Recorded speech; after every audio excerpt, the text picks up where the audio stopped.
આજે તો કઈ ગજબ જ થઈ ગયું ભાઈ.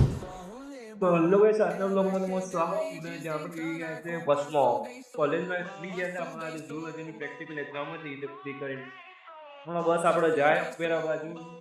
આજે આપણે વહેલું છોકરાને કીધું 1:30 વાગે. હવે આપણે કોલેજની રજાઓ પણ ચાલુ થઈ ગઈ એટલે યુનિવર્સિટીની એક્ઝામ આપવા આવી છે ડાયરેક્ટ બીજી તારીખે. એટલે આપણો બ્લોગ ઘેરથી બનશે, કોલેજનો બ્લોગ નહીં આવે. ભાઈ આપણે ઘેર પહોંચી ગયા હતા અને આ જોવા ગઈ ગંથુ હા આજે બોલાવો અને બોલાવો બેટા, મીમીને બોલાવો. હા જુઓ ને ભાઈ તમે ગંથુ આગળ હરકતો કર્યા કરે આખો દિવસ. હા ગંથુ હા જોયું આવો આમાં ગંથુ આવો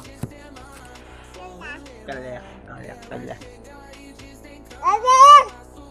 ઓકે કેમેરા જોઈને તો વધારે હરકતો કરો જોરદાર હો.